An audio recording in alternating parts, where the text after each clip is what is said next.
season. It's time to wrap it up all tonight. It is the FRL season finale.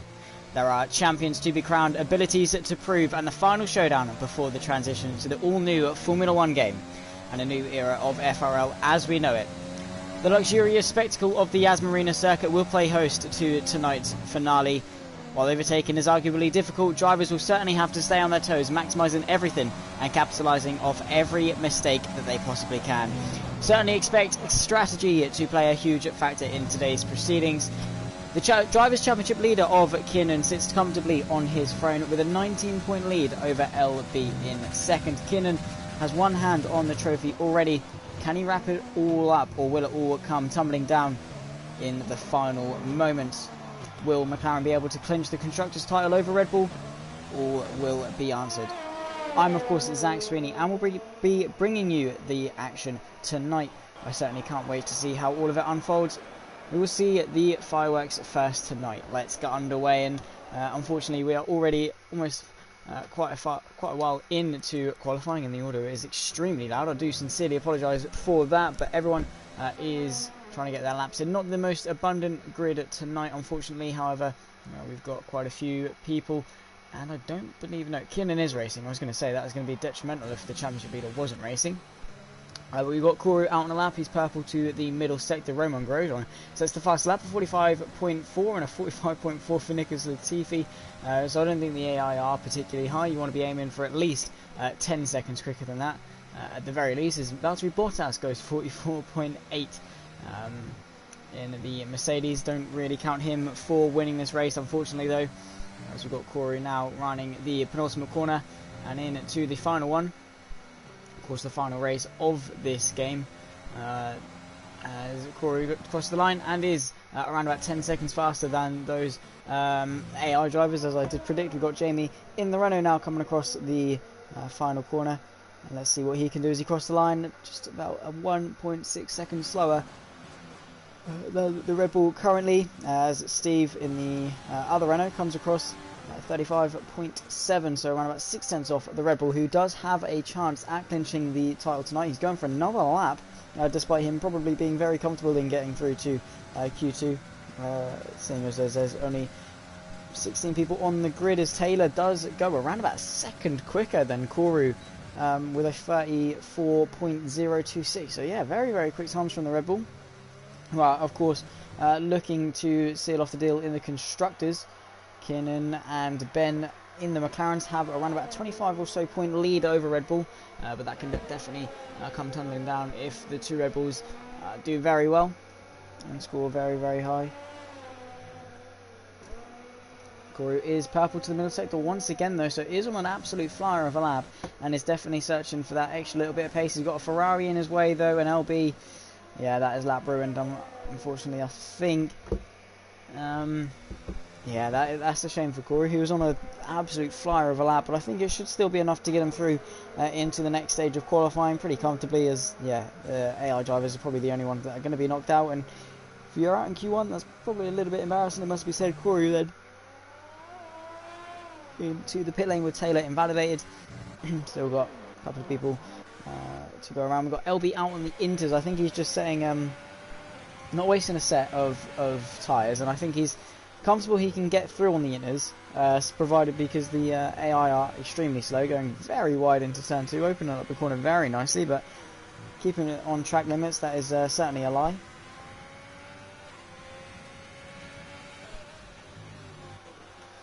Into the chicane. He's actually nailing this lap pretty respectably, considering he's on inters on a dry track, which are going to be absolutely screaming for help, and all he has to do really is probably be what was that, a 40, if he can get into the 45s, he'll be pretty sorted and won't have to waste a set of soft tyres.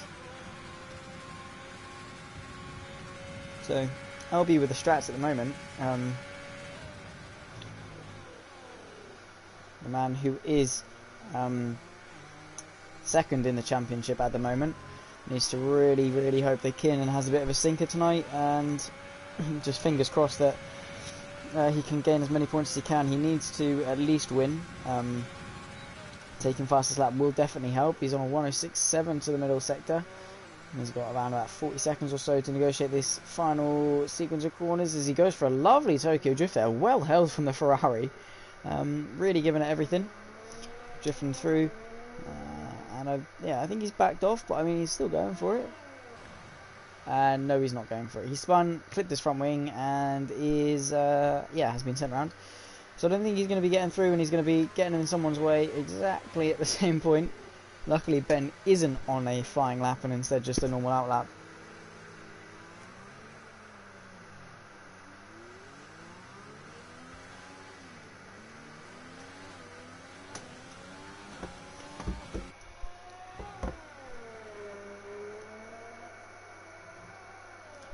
And through the final corner, Ben Finch starting his first final lap. Let's talk you through it.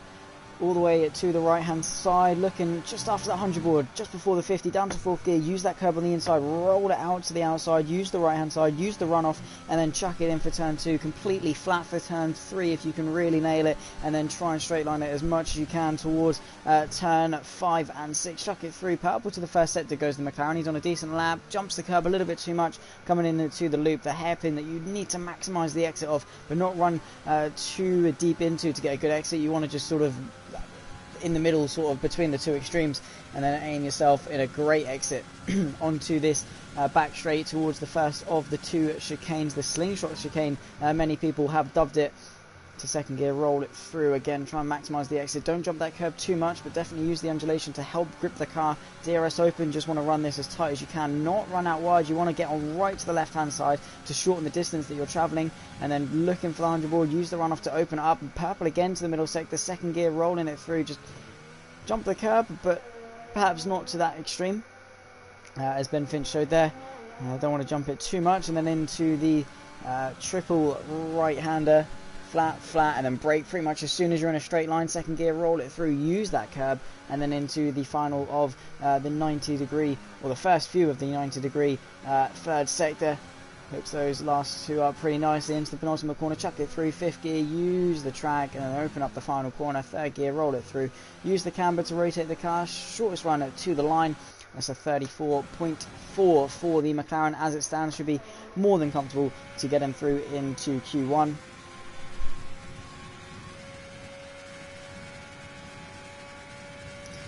And I don't think he's going to be complaining too much about that. Of course, I think a long qualifying is a little bit excessive considering there's only 9 proper drivers, but nonetheless, we're here and we'll have to see what the strategy beholds into Q2 out of 3.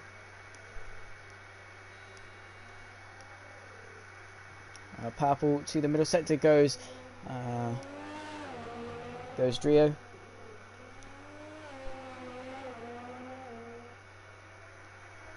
See, flat again. Yeah, you'd be stupid not to take these flat.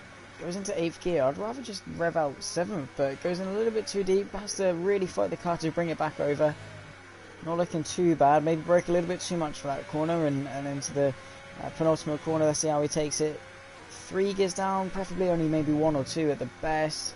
3rd gear takes that well. Just needs to find a little bit more momentum. Carry more speed in, and then you can carry more speed out. As I believe that was Steve going a little bit quicker, and then Drio coming across the line to top Jamie, and there's a break and get himself into P5. We've got the championship leader of Kiernan, though, currently out on a lap. He is purple to the first sector, chucking it through very nicely, keeping it in 3rd gear towards the loop again. 2nd gear, late apex, short shift to 3rd to get the traction, slowly build up the throttle, build up the confidence, and then get the run coming down this back straight. DRS open.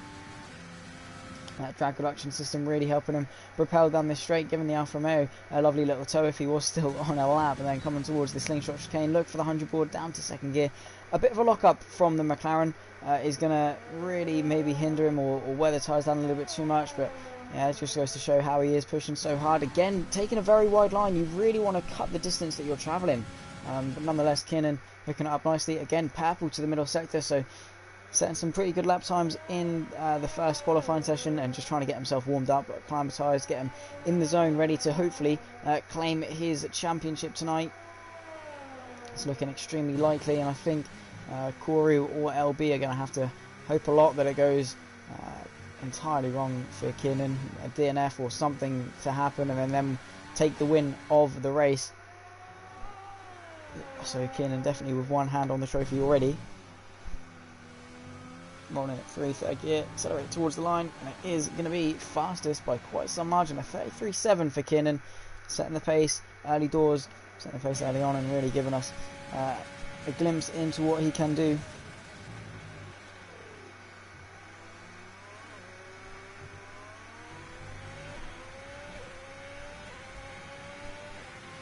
On board with LB, him and Corey, the only two realistically, or I think actually mathematically as well, can challenge Kiernan.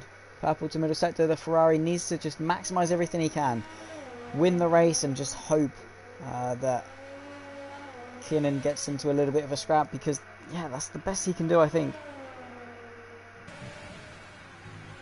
And at least he's done everything he can do. He can't control Kiernan's race, but he can control his. And if it worst comes to worst, he can maybe control the field and back Kiernan into whoever. Taking a nice wide line into the final corner. Has run out of ERS, going sideways, coming off the final corner. Goes quickest, 33.697. Just about half a tenth quicker than Kiernan at the moment. So the two championship protagonists extremely close when it comes to on-track raw pace. And I think everyone is pretty safe and yeah, happy with where they are when it comes to their qualifying position. I think, yeah, I don't think anyone's going to go for another lap. So we've got 4 minutes to go and chill, I think, unless anyone wants to go out and try and beat the fastest lap time. Don't see what strategical advantage that would hold, but who knows, they might just want to give us something to look at. As Drio is going extremely slowly, waiting for Kiernan, who is staying out on another lap. Oh no, he's not. He just had to overtake him going into the pit lane, very cheeky. And I think everyone is coming in, and that is Q1 over. No one wants to waste another set of tyres. They're all safe, very comfortably safe. But I think the AI are going to be going out.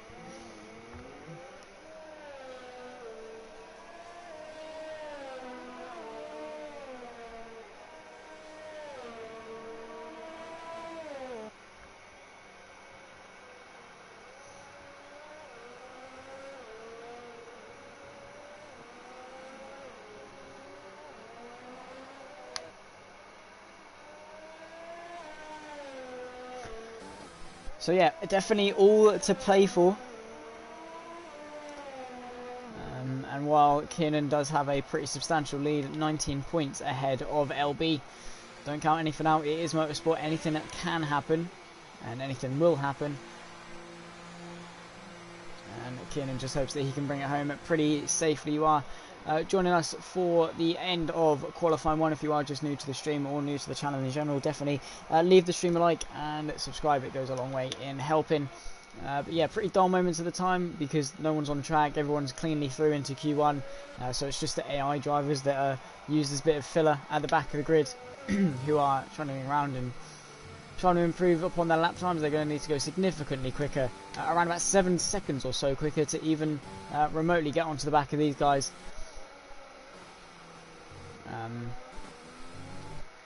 Let's see, let's talk George Russell through a lap. The Williams superstar who has dragged that Williams to places it shouldn't be at all whatsoever. Shouldn't even be thought of being there, but he somehow drags it up. Let's see how he does it in the Formula 1 game on what looks to be 0% AI, but who knows. Coming towards turn 1, let's see how early he brakes. Doesn't brake too bad actually, just goes down gear too early, or gear too much, goes down to third. Does he take turn 2 flat? No, he doesn't. Does he take turn 3 flat? No, he doesn't. So it's little bits here and there, George, that you can pick up on.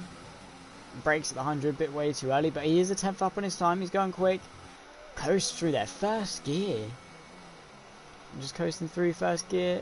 Come on, George, you can do it. Pick the throttle up. You got this. There he goes. And he's coming back down this straight, going as quickly as he possibly can, bless him. 1 minute left in qualifying. And George Russell heading towards the Slingshot Chicane. How early is he going to brake? He brakes at the first meter board, the 200 meter board, down to first gear for the first bit of it. The second bit wasn't too bad. But has to waste all that time climbing up the gears, you can see. Takes a short run though, and that's probably better than a lot of people have done. 6 tenths up, and apparently powerful to the middle sector, but I'm not entirely sure. But he's 6 tenths up nonetheless, and that is an absolute blistering time from George Russell. Let's see if he takes these triple right-handers flat. He's still not flat on the foot. A bit of a lift. Flat, flat. Go on, George. Play when you're straight. He is absolutely flying in this Williams. Let's see if he can get it off, and maybe even ahead of Grosjean or Hamilton. Come on, George. You've got this. He's gained a lot of time in this final set. They're chucking it through the penultimate corner. 4th gear, really giving it everything. And then into the final corner. 2nd gear, shortest run to the line. And it's going to be P11, just behind Valtteri Bottas. 2 tenths off of Mercedes. George Russell, you are the man. What an absolute machine is George Russell.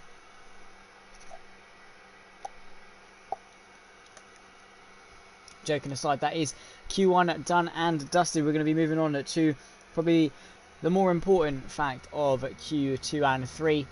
Q1 probably more just acclimatization, getting themselves used to the circuit. Russell is absolutely goated. You're right. He just absolutely he flew on that lap. You can't argue it. He is amazing. Russell is the GOAT. But here we are then for Q2, the very crucial qualifying session, the midpoint of the session, and George Russell, he's joining the Mercedes and Daniel Kvyat into Q2. So the AI really proving strong. Nicholas Latifi and Romain Grosjean also in. But let's see. Latifi, I think all the AI drivers are heading out, but I don't think any of the actual real life drivers, or I say they're the real life drivers, but our drivers, the FRL drivers, aren't quite heading out. Actually, I say that. Drio is on his way out. I think anyone else is just an AI driver. Yep, that is true. George Russell also heading out. The absolute GOAT that is George Russell. Imagine if George Russell beats one of the proper drivers.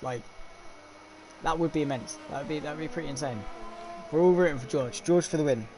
George is going to win the championship. But nonetheless, Drio heading out in the Alfa Romeo. He showed some half decent pace in Q1 and is heading out on the red-walled soft compound tyres and taking what is the new track layout for 2021, which is just straight on at the hairpin and then a nice little straight on at the chicane and then into the hairpin, slightly wider hairpin. But let's see what Drio can do. The strategy is going to play a big factor. There are multiple strategies around Yas Marina. You can do probably soft, soft, medium, soft, or medium hard. Any of them work. They all can work, and it is obviously subject to change with safety cars and tyre wear and mid-race strategies and what have you, and covering off people and things like that. So yeah, it can go a long way, strategy. So Q2 probably a very, very crucial point of the evening. Really trying to set themselves up well for the race.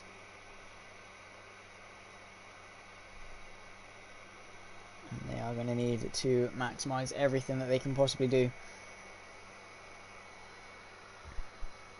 That's all you can ask. We've got the second place man, the championship protagonist.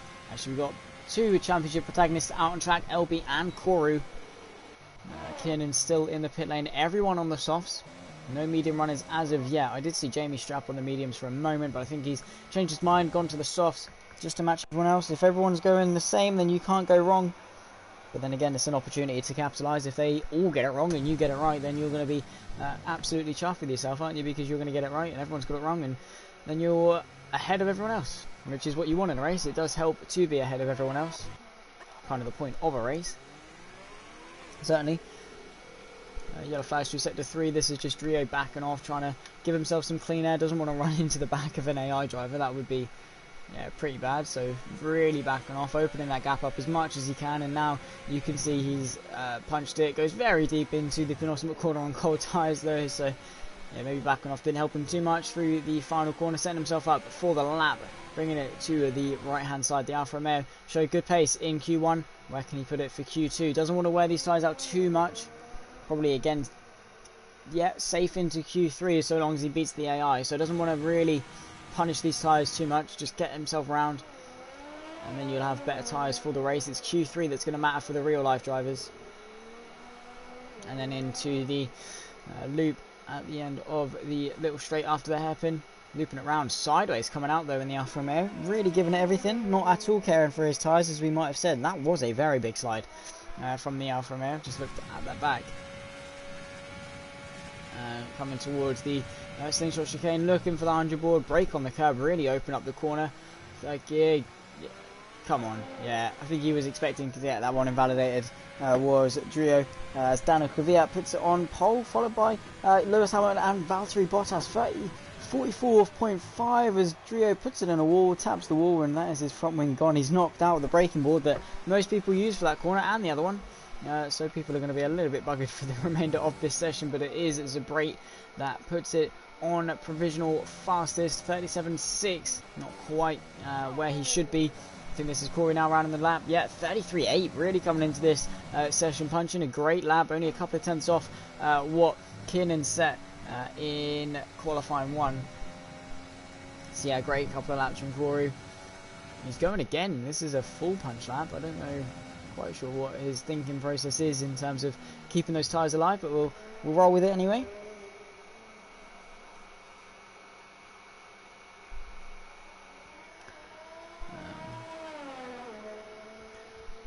We've got Steve as well, 36.0 for him. Everyone else still trying to settle their way onto the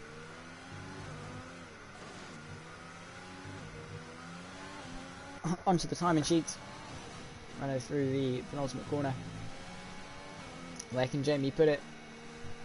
Very nice final corner. Shortest run to the line, keep it to the left hand side, diagonally across the track if you want to open up turn 1. 36.1. And that is good enough for P4. The two Renaults really can't get quite enough of each other, can they, tonight? They really do like locking up the same position. We saw earlier in qualifying that they did the exact same thing. And it's Steve and Jamie, 3rd and 4th as it stands. Both of which should be comfortably through into the next stage of qualifying. Provided the Alfa Romeo, the Alfa Romeo of Drio could definitely do something. But I'm more pointing towards the AI and George Russell especially being absolutely goated and just driving his way through a gorgeous lap and putting it way higher, knocking one of our actual drivers out.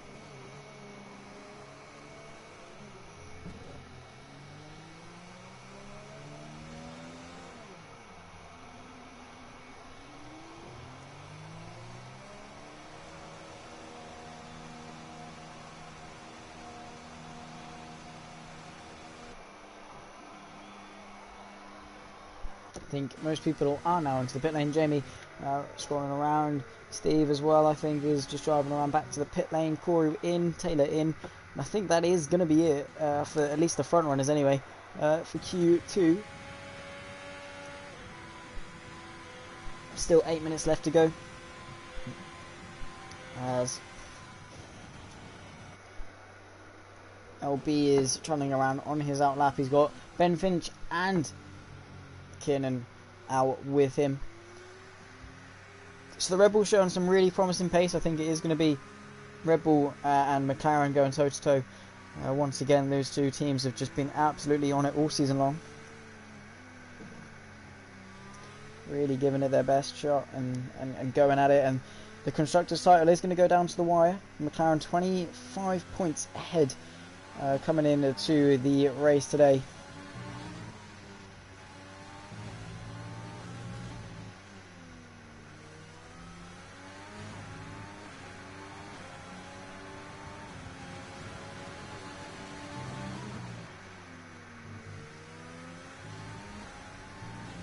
Kiernan, yeah, just look how much he attacks those corners, just chucks it in.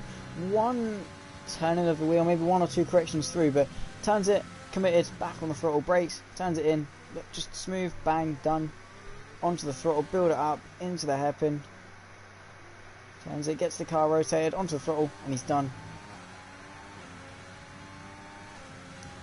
And I guess that is why he's leading the championship, being so consistent and just so smooth, cares for the tyres, and yeah, it's the best way to hook up a lap. Smooth is definitely fast into the Slingshot Chicane 100 metre board. A little bit of a lock up which is not quite going to care for the tyres, but he's pushing very hard to try and get himself into the top 10 or maybe show his pace, play the mental game a little bit. Runs a little bit too wide again. I wouldn't do that. I would just stay tight and then open it up, and he's looking for the 100 board that isn't there, but he's purple to the middle sector, coming into this chicane where we saw Checo and Norris go side by side back in 2019. That seems like a very long while ago. But Kinnan flat out through the first of the triple right-handers again for the second. Brake when you're straight, second gear, keeps it in third, rolls it through instead in third. Doesn't opt to go down the extra gear, saves him changing up and keeps it in third all the way through. Fourth, fifth, climbing up the gears towards the penultimate corner, looking just before the black box, just after the 50 board, turning it in, fifth gear, final corner, third gear, use that curb, use the camber, shortest run to the line, and it is going to be fastest, but not by much. 7/1000ths of a second to separate Kiernan and Karuru. So it is a McLaren Red Bull top four. And McLaren's just at the moment pipping the likes of the Red Bull.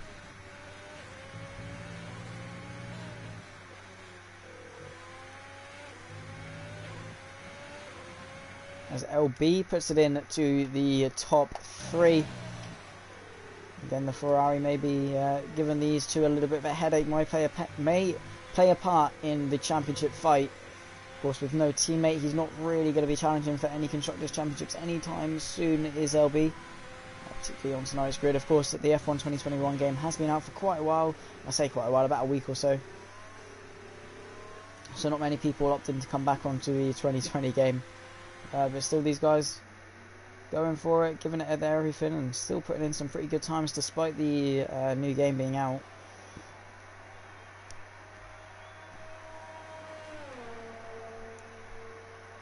And I will probably say that it's going to be it for Q2. Well, actually, we're waiting for Drio to set a lap.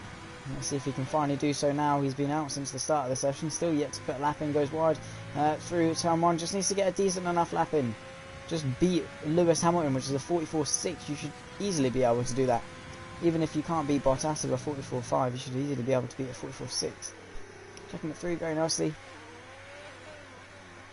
Everyone on the softs. So no difference in strategy unless someone puts in an absolute stellar lap on the mediums and goes quicker. I wouldn't probably see anyone doing that. Apart from George Russell, because he is the GOAT.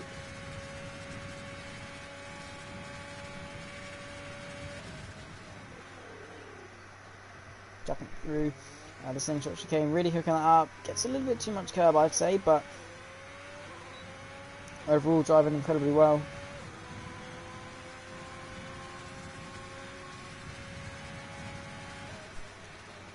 Nails the braking for this chicane, maybe turns in a little bit too late and not the best on the brakes, but late nonetheless. Chucking it through in toward the triple right-hander.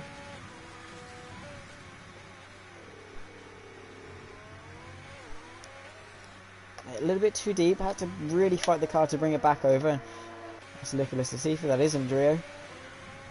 Penultimate corner, 50 metre board, chuck it in, 5th gear, 4th gear, just to get that little bit of extra rotation, 3rd gear, roll it through, not keeping the momentum steady. Needs to find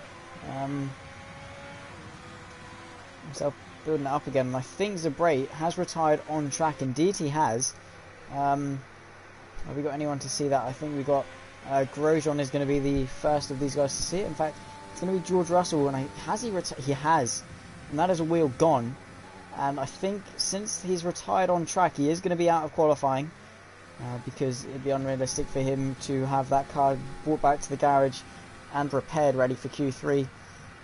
So yeah, I think that is Zabrate, who is going to be knocked out of qualifying 2 after a mistake when he was comfortably in, or on purpose. He might have crashed on purpose just to spice things up a bit, start behind the AI and try and get his way through.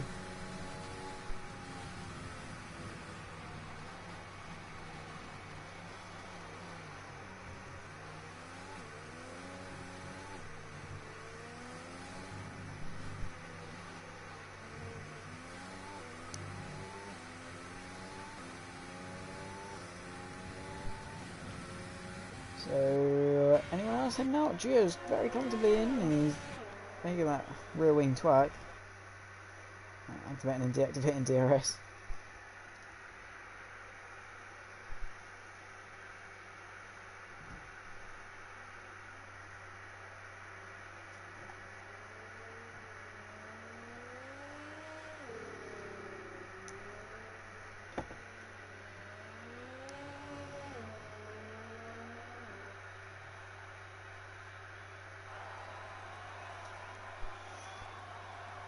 So I think it's only the AI out, but we'll go on board with George Russell nonetheless because he is just goated out of these AI drivers.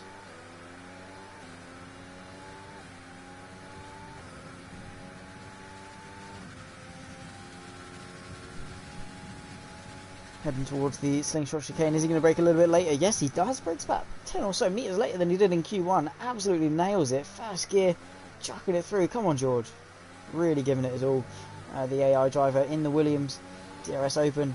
Takes a very nice tight line. Going to gain a little bit of time doing the tighter line. Short distance around the track. And keeping the same speed. Opens up the corner. He's just under a tenth up on his previous time, but still all to find in this final sector. Chucking it through the chicane. Really straight lines there. The line was absolutely impeccable. Maybe needs to carry a little bit more speed. Second gear, third gear, climbing up the gears. Not quite full throttle. They're building that up. And then through the triple right-hander. Nails that, it must be said. George absolutely smashing it through the triple right-hander and then into the first of the 90-degree left-handers. Into the second one. Again, very nicely done.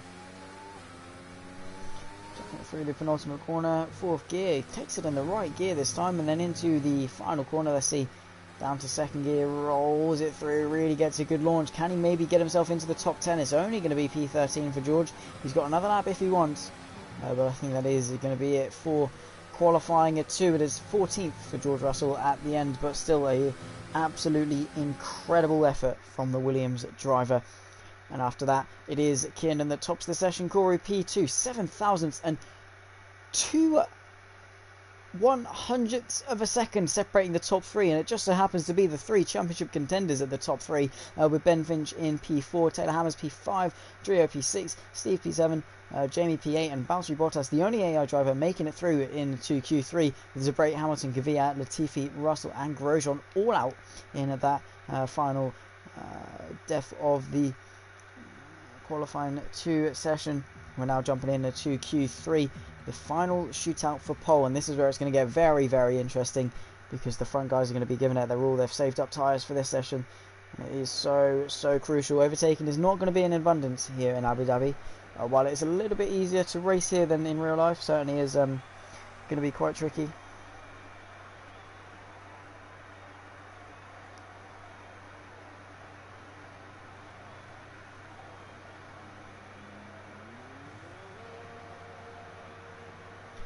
We have got a Mercedes with Valtteri Bottas already out. So wasting no time is Valtteri. He wants to get out and get going and get his laps in. Not going to be faffing about for anyone.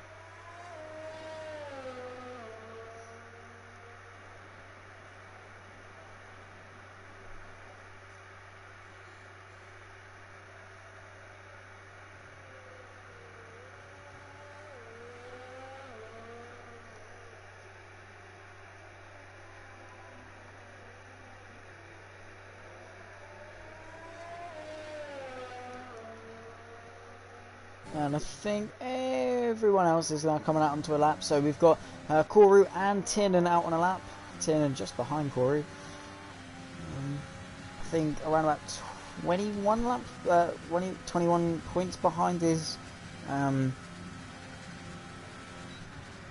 So 63, yeah, about 21 points back on Kiernan is Koru. So Koru needs to win tonight if he wants any chance of seeding the championship. And then needs to hope that Kiernan doesn't finish 8th. No, yeah, so if Kiernan finishes 8th, he's won the championship. Is that correct? Well, that's 19 points, so if he wins...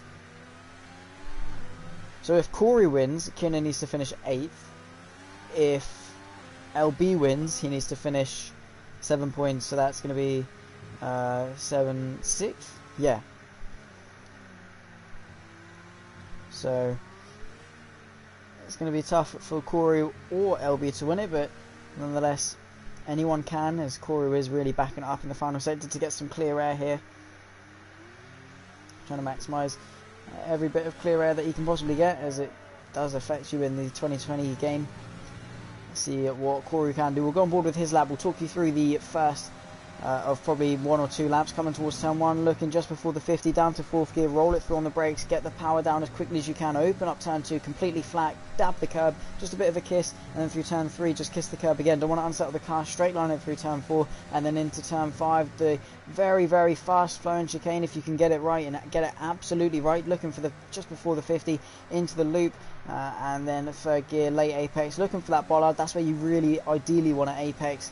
Get a good exit, climb up the gears, DRS open, get yourself a free, cheeky 20 miles an hour more down this back straight as you hurdle towards the Slingshot Chicane. Straight line that little bit of run off as best you can. Look for the 100 board, brake just as you get to it. 2nd gear, roll it through, kiss that curb. Don't want to munch this curb too much, but it gains you a little bit of time if you can get it right and not unsettle the car.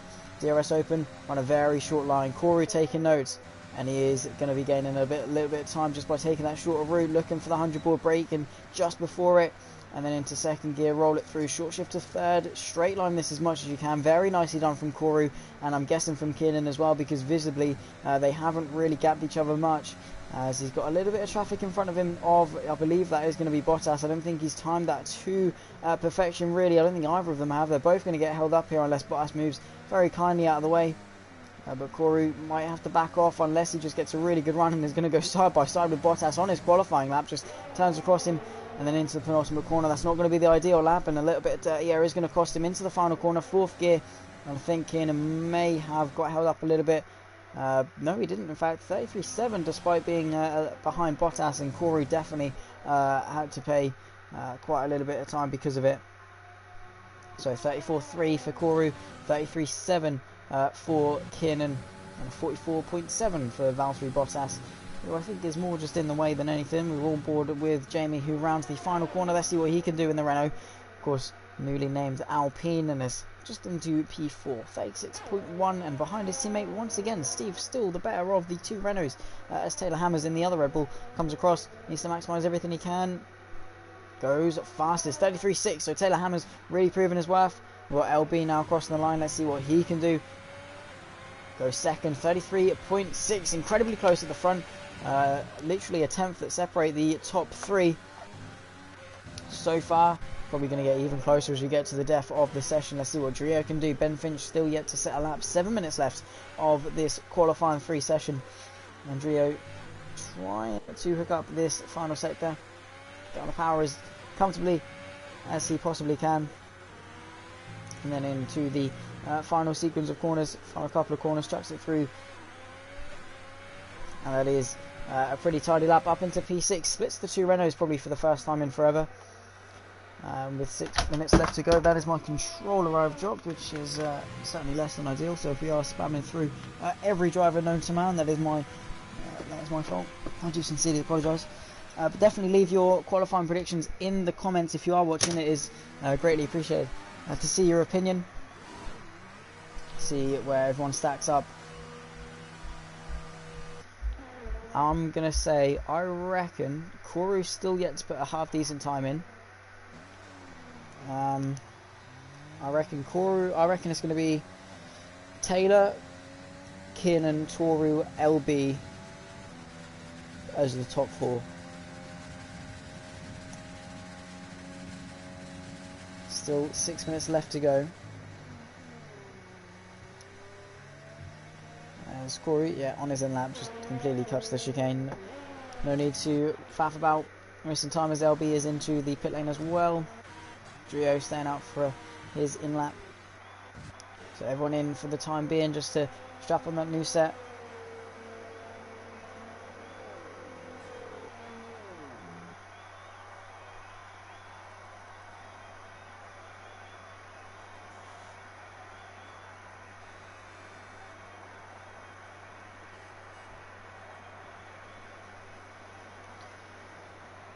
So yeah, halfway through Q3 already, only 5 minutes left to go, and before we get underway for lights out for the season finale. Corey now finally pitted his way in, and those soft tyres are going to be very much dead, because softs do not last very long around Abu Dhabi at all. And I'm guessing Gio is going to come in as well, so everyone into the pit lane, getting that fresh set of tyres on and ready to go.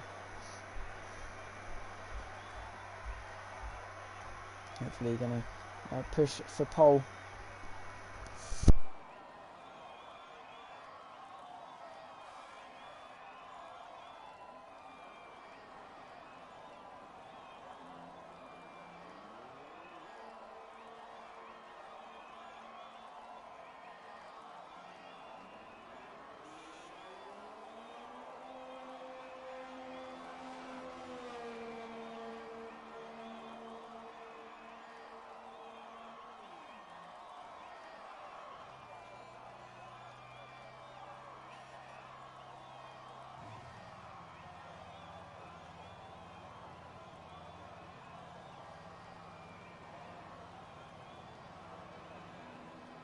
So who's that now unallowed? We're getting, I believe, Jamie heading out, and maybe one more in the pit lane. That's a Red Bull. Is it Koru? It is. It is the Red Bull of Koru coming out. Very striking pit lane. You go underneath the track and then bring it up.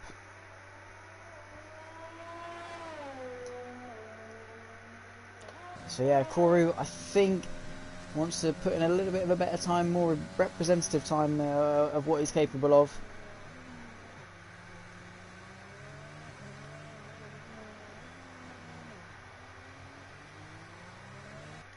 Because the 34.0, he's done better through qualifying. At the moment, 4/10 off provisional pole. Needs to find a little bit more. Of course, does in fact need to win to have any chance of taking the victory, because it's only 18 points for second.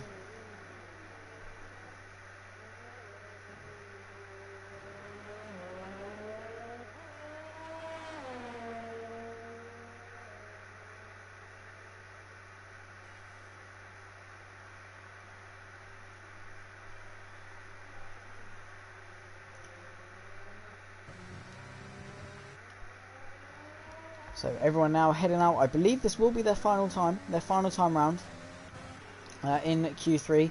Jamie already heading out for his flying lap, currently on a 36.1. Let's see if he can find some more time. Keep it flat. Keep it flat. Do not back off that throttle pedal, no matter what. Turn 3 and turn 2 are very easily flat. Is around about 2 cents up to the first sector, looking good to maybe get himself back into P6.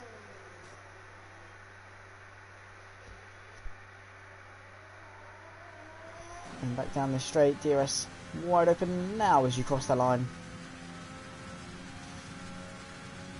Left out through sector 3. Koru now setting his time. Jamie goes in a little bit too deep there. That's not going to help him. Drio's completely parked it on the runoff there, letting him through as he knows he's on a flying lap. Let's see if Jamie keeps it tight to the left hand side. Not quite as tight as you want to be, but certainly tighter and a little bit quicker. Getting a little bit of time. 5, nearly 6/10 up to the middle sector. Absolutely nailing this at the moment. Cuts the final bit of the chicane, but we'll ignore it for the purposes of drama. Regular corner cut and coming in clutch for a lot of these guys. Ooh, that is very sideways, and that's certainly one way to get yourself back across the track. Using the full extent of the curb is Jamie, bringing it back over to the left hand side, chucking it through the penultimate corner towards the final. He definitely gained a lot of time in that middle sector. Has he managed to keep it or even gain some more in the final one? Goes up to P5, 35.0 for Jamie, which best of the rest so far is not bad at all. Only a second off the front runners. Koru can't find some more time. He needs to find some more time. I was expecting Koru to be up there. I can't lie, in this qualifying 3 session, but still all to play for in this final set. This might have been where he lost the time previously. Into the final corner, mixed that up nicely. He's still got another lap if he needs it. Does improve a 33.8, not good enough for him to improve his position, but into the 33s. That's good. Now he just needs to find a bit more time. A little bit shaky through turn 1 and then into turn 2. Can he find some more pace? Kiernan now going purple to the first sector. He's around about half a tenth or so up. Needs to find another half or so to actually get himself onto provisional pole. Koru, I didn't quite see if he was up to the first sector, but now coming onto the loop. This is the final dying moments of this session as LB completely cuts turn 3 and turn 4 for good measure. Why not? The checker flag is dropped. This is everyone's final run. 2.5, nearly 3 tenths up goes LB to the first sector alone. Can he keep it? And this is looking very, very good for pole. Remember, needs to win this race and hope Kiernan finishes lower than 6th to secure that championship victory. Taylor as well looking to improve upon his time. It is incredibly close at the front. Koru found a little bit of time. He's now a 10th up to the middle sector, and if Kiernan doesn't improve, then well, Koru is looking very good as he comes into this left-hander before the triple right. Keenan may have been held up a little bit by the Alfa Romeo, but I'm not entirely sure. Rizzi rounds the penultimate corner. I think he's going to be the first of the bunch, and he's spun, and that may have been a bottled pole position for Koru, as he might not improve because of it into the final corner. A bit of a lock-up. I don't think he is going to improve. If he does, it's a miracle, and he doesn't, so he stays at P3. He definitely was up on his time. Can Koru improve and get Keenan down to 4th? Yes, he can. He goes purple to the final sector. 33.6, only marginal off his teammate and LB as Taylor has to back off his lap. Ben Finch goes fastest, 33.3. Out of nowhere comes Ben, but can LB do something? Keenan now down to 5th. Can LB put it on pole? Can he put it on the front row? Yes, he goes pole. 32.264. Takes it by over a second, does LB, and I think Taylor is going to have to back off his lap. So it's a Red Bull second row, it's a Ferrari and a McLaren. Keenan, the championship leader, down in 5th, and it's certainly dwelling amongst the midfield, which is a shame. Hammer's taking it to the line anyway. I don't think this is definitely not the best lap as he skates his way across the line, but certainly an interesting qualifying.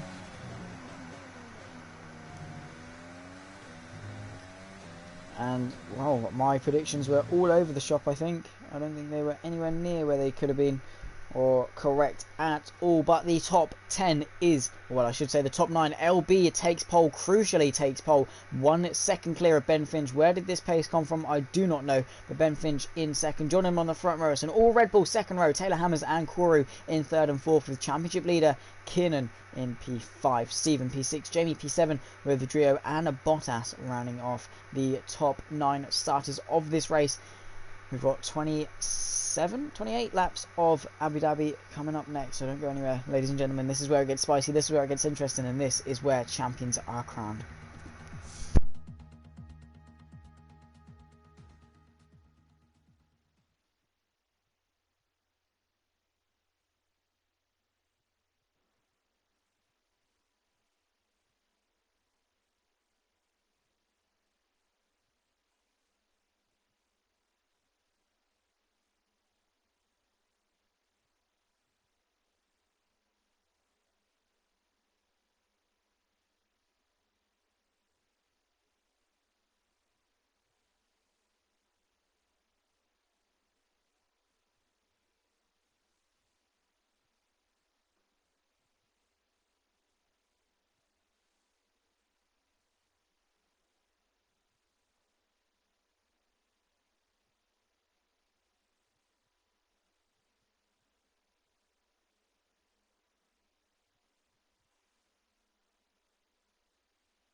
As we now go green for the formation lap then.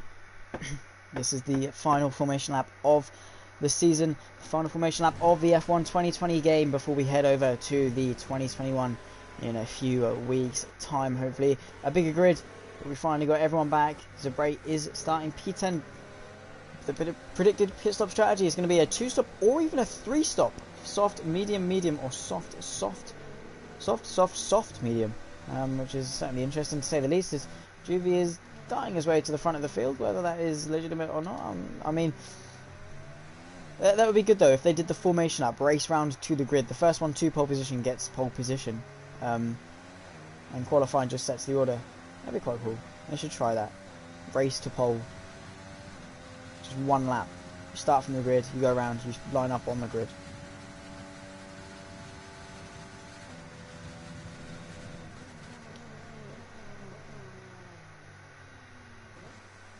As Trio and Bottas are both disqualified from this session.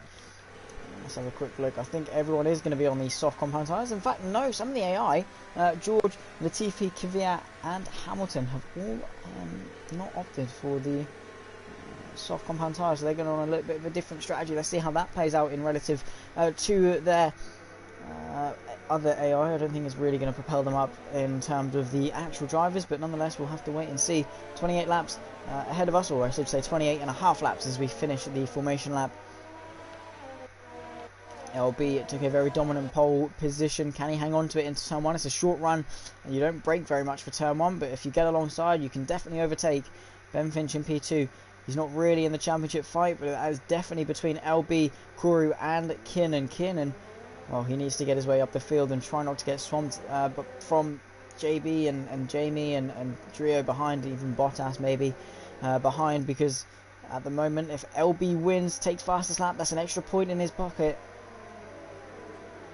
So LB could be looking very, very good indeed if it all goes wrong for Kiernan. He has to just keep calm, control his race, not worry too much about where Kiernan is, and just hope that everyone else back him up as much as possible.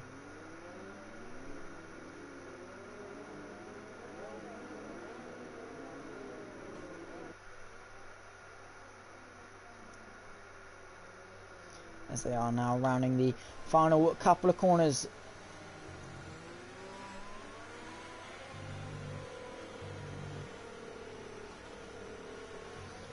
Again, that's a different predicted pit stop strategy. Soft, soft, medium, or soft, medium, medium. So slightly different to what we were shown earlier. Here he is, LB lining himself up on pole position.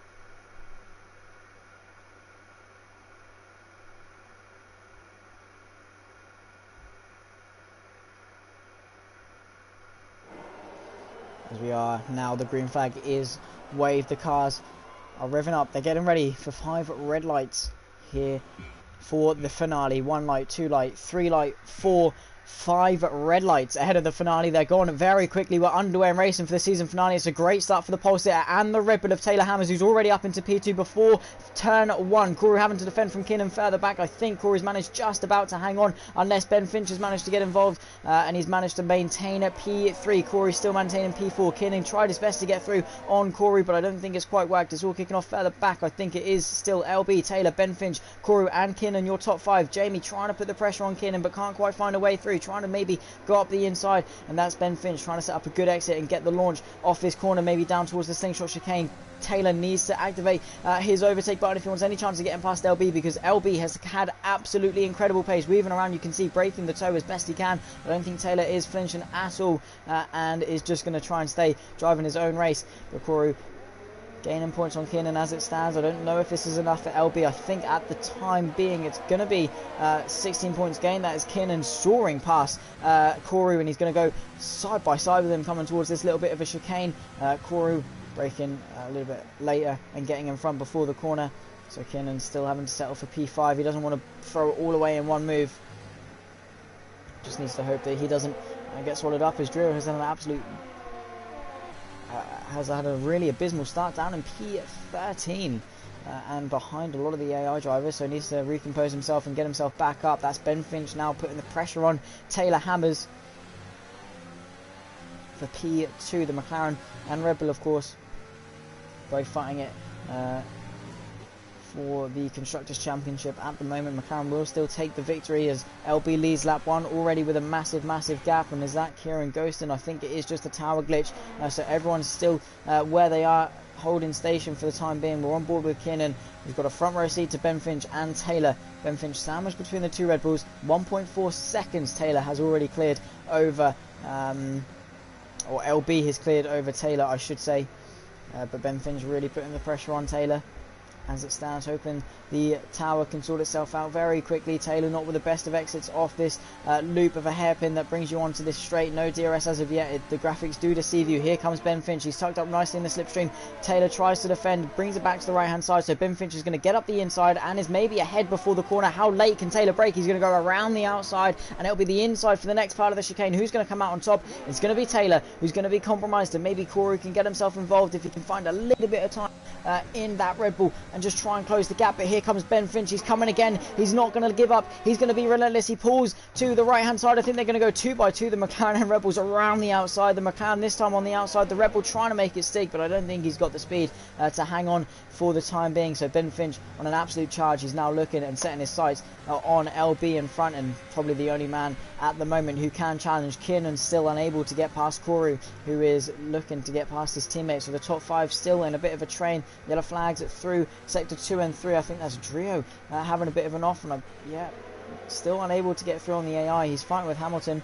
Gets a nice run, going to pull to the inside, and I don't think this is quite what we're interested in. To be completely honest, we go aboard with Kiernan because he is the closest of the front runners. He's on the back of Koru and looking to get in front. Ben Finch with the fastest lap, already taken 3-4 tenths off LB's lead. So really the man with the race pace. Taylor going very, very wide, bit cheeky coming into turn 2. And DRS now enabled, so it's crunch time for Ben Finch to get himself into the DRS range, and Taylor Hammers probably should work with him in order to get that virtual tow hook that helped them close the gap. And I think Ben is going to get the DRS, and I think this may be it for Koru. He's got the DRS to the man in front of him just about, but Kiernan is also going to have the DRS. They've both got DRS. Koru under pressure. Here comes Tiernan, his main championship rival, or one of his main championship rivals. Koru weaving around, trying to break the toe. That might be a little bit dodgy. Kiernan then tucked up nicely. He's going to pull to the right-hand side. Doesn't know where to go. Just going to settle in behind. I don't think he wants the battle. I think he's sitting behind. I think he's waiting. He's biding his time, waiting for a clear opportunity like that one. Koru going very wide. That's going to give Kiernan a very, very nice run. Tucked up in the slipstream. Koru defends, already taking a nice tight line. Runs it back to the right-hand side as soon as Kiernan's committed. He's going to be on the right-hand side, similar to his teammate. Both of their teammates a lap previously, but this time it's going to be the Red Bull that comes out on top. And that's a 3-car train at the front between LB, Ben and Taylor, who have really backed each other up now. Ben Finch goes very, very wide. That could compromise him, but Taylor behind is always going to swamp up and collect the pieces. Drio has had a bit of an off as well, but LB now under pressure. He had a great start, but Ben Finch got in front and has been chasing after him ever since. That DRS is really going a long way and helping him. And that's now Koru and Kiernan's chance to just chase after. I think these two know what they're doing. They're waiting and they're trying to propel themselves further up the grid. Koru knows he needs to win. LB knows he needs to win, and Kiernan just doesn't need to bottle it. At the moment, he still is the driver's champion, and McLaren are the constructors' champions. Going through turn 3 and 4. I think that's going to be all kicking off at the front. LB very much under pressure from Ben, who's got the pace. He's shown the pace all through qualifying. LB put in a stunner of a lap, but it's all going on done in the race. He had a great start. Ben Finch has had a great launch off that corner. He's already activating overtake, but is it all in vain because Ben Finch is closing at a rate of knots. He's not using his overtake, and he's actually pulling out of slipstream, so I don't think he's too interested in fighting, but he's still closing, and closing he is. LB pulling back to the right hand side to cover off the move, as he knew that Ben Finch wasn't probably going to go for that, but Ben Finch still trying to set up a good exit. I think he's waiting for this DRS and then going to push the button. Very smart play from the McLaren, who pulls to the right hand side of the Ferrari, gets ahead before the corner, and the Ferrari I think just going to have to settle for second. A nice move for the race lead. The Ferrari looking to get back up the inside. He does send it. They marginally make contact, but I think the Ferrari is going to have to settle in behind because Ben Finch is the man on the mission, absolutely flying at the front, and LB knows he needs to get the win. He needs to get back through. He cannot give this up one bit. He needs to stay in the DRS. He needs to bide his time, save his DRS and not waste it. Ben Finch is quick, but LB showed to be quicker in qualifying. Cutting the corners, really not leaving anything on the table are these two at the front. As Koru has fallen out of DRS range of his teammate, so Kiernan could be looking to attack.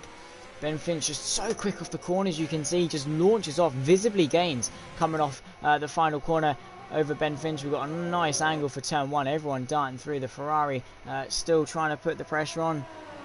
Needs to hope that DRS works for him and that he can stay within a second into this chicane, and I think Ben is going to give it everything, try and extend the gap as much as he can. Taylor Hammers behind, don't forget, could also be someone to look out for. The top 5 separated by virtually nothing though by Formula 1 standards. And LB now getting a good drive. I think LB needs to just DRS open and propel down this straight. Use every little bit that he can, but not too much that he loses out. I don't think anyone else further back is going to go for a move because Koru has got the DRS. I think his teammates helping him out by keeping him within that DRS range. And LB going for a nice switch back. He's going to try and replicate the move that Ben Finch did on him a lap previously. He's not got a lot of ERS, but he's got DRS, he's got slipstream, and he's very close. He's going to pull to the right hand side. The McLaren has to defend. It's not going to be as easy this time around. LB squeezes him. They both pull to the right hand side to open up the corner. Around the outside goes the Ferrari. The McLaren going to try and fight it, but LB back into the winning position of P1, and Ben Finch having to tuck behind into P2. Taylor Hammers still putting the pressure on and there to collect the pieces if these two come together, and if anything happens at the front. Lap 5 off 28, it is definitely all kicking off here. Ben Finch practically pushing LB through this sector. The 90-degree left hand is very hard to follow in real life, but I think Ben Finch doesn't care. He doesn't care what physics say. He's pushing through the dirty air nonetheless, and is closing on LB. He's got the ERS to contend with. LB has wasted a vast chunk of it. Taylor with a good chunk, Corey with a good chunk, and Kiernan with a good chunk. So LB looking weakest of the front. But he just needs to get ahead and hope that maybe Taylor Hammers puts a bit of pressure on. Not much happening further back. I don't think Drio has much to say in terms of getting past Roman Grosjean, and has pit for the medium tyres. May have had a spin and damaged his front wing. Something might have happened. Ben Finch on the back of LB. He's charging up his batteries. Is he going to go for the move into the Slingshot Chicane? I don't think he is. I think he's just going to do what he did the other lap. He actually does push a little bit of overtake maybe to get himself alongside. He's closing at a rate of knots. Is he going to go for the move? Pulls to the inside. Is going to go for the move. Maybe LB can back off, take the DRS, and then come back at him, but he's not. He's going to brake as late as he can. Swoops around the outside. What a move from the Ferrari, but McLaren's going to try and maximise the exit. Taylor Hammers is right behind him, ready to pounce. He's using his overtake to try and get on him, and Ben Finch coming back at the Ferrari. He's going to sail past in that McLaren with DRS completely wide open. LB got not a lot to say about that, and with no ERS to contend with, Taylor Hammers has really been brought back into this fight, as has Corey. This could all be kicking off, and with massive championship implications as well. LB does not want to be fighting with Ben Finch. He wants to get through and sail off into the distance, but how likely that is, I do not know. Corey on the back of his teammate needs to get up as many positions as he can. Is he going to go down the inside into here? No, he's not. He's going to think better of it, but Kiernan's still unable to put the pressure on. I think it's going to be wise if LB maybe stays a little bit behind, saves some ERS, but with Taylor also being quite relentless behind, he cannot lift off the throttle, and that is the problem with being second in the train. And so much at stake he cannot afford at all. But let's see if LB can get himself up into the lead of this race.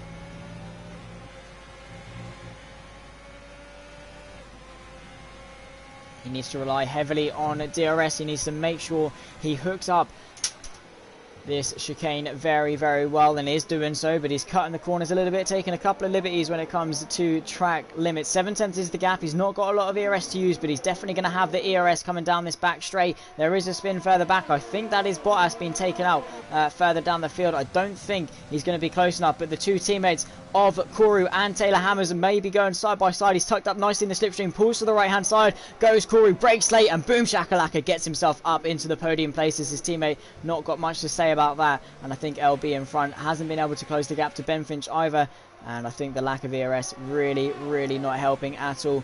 But he's still got the DRS to help him along the way. Taylor Hammer's not got much to say. Here's Kiernan again on the right-hand side of the Red Bull. Going to swoop around the outside. Taylor trying to fight it. It's going to be the inside again. Cuts the corner. That's not good at all. When LB with a 3-second time penalty for exceeding track limits. It's all kicking off. Kiernan may be getting swamped. Taylor Hammer's trying to do his teammate a massive favour here, backing up the McLaren. And it is certainly all kicking off on lap 7, a quarter of the way through the race. Kiernan being a mobile chicane, helping Kourou close onto the front too while keeping Kiernan at bay.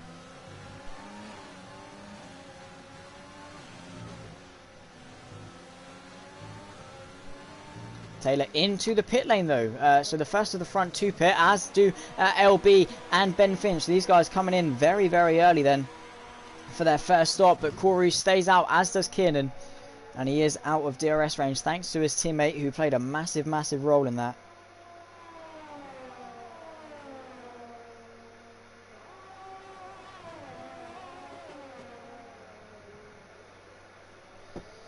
So Kiernan creeping his way into DRS range once again. I think Ben is on the mediums, LB on the softs, Taylor going for the mediums, and Jamie going for the mediums. So LB on a different strategy here.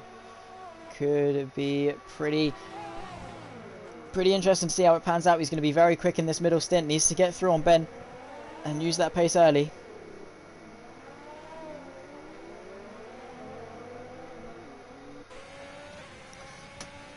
Overtake enabled, DRS enabled. He's trying to close, but he's not got the ERS to close, unfortunately. He is close enough. He pulls to the inside, goes even deeper than the McLaren defends, and does in fact get through, but the McLaren's got a nice drive. He's going to come back at him around the outside. That's not the wisest move. Nearly gets pushed into the barrier as these two really can't get enough of each other tonight, can they? But Ben Finch may have something else to say. It's probably wise just to let him go. He's going to be slower. He's going to be slower in a few laps' time. Just let him go. Don't fight him. Don't ruin your own race. It's the worst thing you can do. LB already with a penalty. And again, you don't want to be fighting someone who's got a penalty. Taylor has really lost out on this outlap here. Whether that was him being held in the pits or something has happened, I'm not entirely sure, but certainly lost out a little bit of time there as Koru and Kiernan are both into the pit lane. So how well has this undercut paid off for these two, or the overcut paid for Koru and Kiernan? We never know. They did have a bit of a squabble, so could have paid dividends for him. He's had a slow stop. He's not going. Oh, no, he is. He is going. He's false alarm, everyone. It's all good. LB now crossing the line. Koru now disabling the pit limit. It could be very close between these two, in fact. As Koru is exiting the pit lane, I don't think... Yeah, he's going to be a long way behind. Even with the squabbling, they've lost out a lot of time pitting that lap out later. So Ben Finch and LB lead the way. Kiernan in P5, Koru P4, Taylor P3, managed to get himself back onto the podium. Ben Finch trying to get his way back into the lead of the race. These two have been squabbling all race long. LB without the ERS to defend very well. He's relying solely on the fact that he can break the toe, because the ERS is certainly not in his favour. And of course that penalty is not going to be helping one bit either. The McLaren looking to the inside isn't quite going to be able to go for it on this particular occasion. Kiernan going side by side with Koru, looking around the outside, going to set up the double cutback, maybe get a good exit. I think he's just going to have to tuck in, but he's going to have the drag reduction system. Don't forget, Ben Finch as well coming at LB, doesn't know where to go. Outside, I believe it is going to be the right hand side. Swoops around the outside. I think the Ferrari is going to take the track away from the McLaren, tries to dart up the inside. But again, he's just going to take the race line. These two, though, going to go side by side all the way through. Koru hanging on brilliantly between himself and Kiernan in the McLaren. The fight for P4 well and truly on. Ben Finch going to come back at LB, maybe into the final sector. The Ferrari hanging on absolutely brilliantly, but he needs to save a bit of ERS. He can't use it at all. And he needs to maximise the use down the straight with Kiernan and Koru. So the two McLarens being very racy in this middle stint. Don't want to be wasting any time, but the fact Ben Finch is on the mediums and LB is on the soft definitely says something about the two drivers. Ben Finch is more comfortable. Taylor Hammer's setting the fastest lap. He's darting after these two in front. With the warmer tyres, I guess they're going to be a little bit more warmed up potentially. As LB goes very wide through turn 3, that is going to be one not doing his tyres very well as they do approach some traffic that could help LB out, in fact, with some DRS, and it will in fact help LB out with some DRS. That could be a saving grace as Drio has retired from the session. That's a VSC, not a full course safety car, but a VSC nonetheless. So putting the Holt on, and this is a great opportunity for LB to regain some battery. Why isn't he backing off? Brake, recharge the energy, brake and recharge the energy, because that's going to be his best bet in regaining some energy. And it is pretty much free energy under this VSC because you're going slow anyway. You might as well just brake and back everyone up. Kiernan needs a good launch off this safety car restart as well, as Trio is the first man we have lost.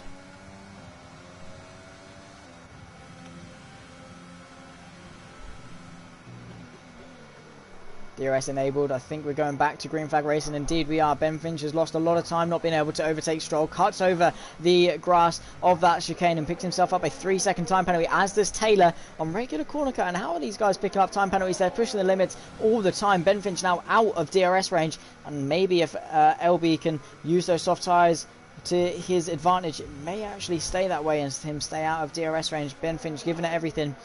Kiernan though and Koru, closest fight on track. I think George Russell and Daniel Kvyat could be going side by side in a moment's time, but I don't think we're quite interested on that, in all honesty. I'd rather watch the real drivers fighting for the championship. Kiernan looking to get past Koru. Fourth gear, roll it through, use the track on the exit, and then into turn 2 completely flat. Needs to just stay close as best he can. Ben Finch already back into DRS range though, so he's really got some pace, although they are equal on penalties.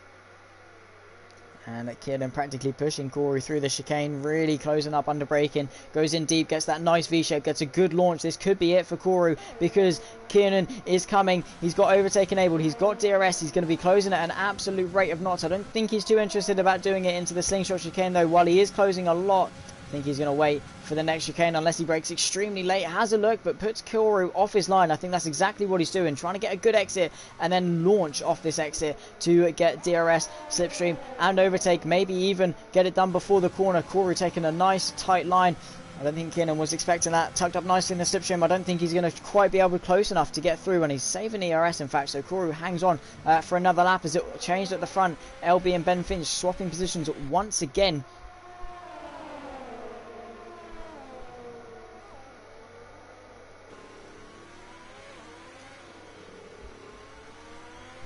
And he is on the back of Ben Finch.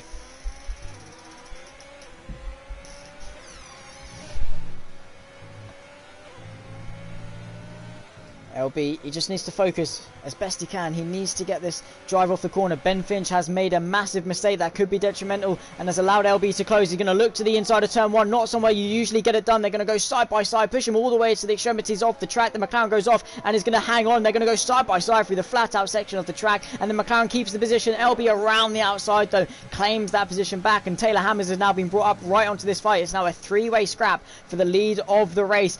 And LB, this is crucial for him. He needs to win this fight. But Taylor Hammers, he's fighting completely for pride. He wants this win. Gets a little bit caught up on that curb though. That's not the best exit. And Ben Finch is going to be soaring up on him. LB gets the DRS from the back marker though of Latifi. Ben Finch, yeah, is not going to be quite close enough to be able to do it. LB now having to save ERS. Taylor Hammers fallen off a little bit, but still in DRS range. Kiernan closing on Koru, but I think they're working together to catch him front. Bit of a tap to the rear end of Koru from Kiernan. Unfortunately gets the drive off. Can Ben Finch maybe launch an attack on LB? None of the top three can. So Kiernan to the right hand side looking to get past Koru once again. This is where all the action is taking place. Koru out of ERS and Kiernan cleanly up into the top four. Still well and truly good enough to take the championship. And while it's not in spectacular fashion like taking the win, still a long way to go as we approach halfway into this race. Lap 12 of 28. 16 or so laps left to go.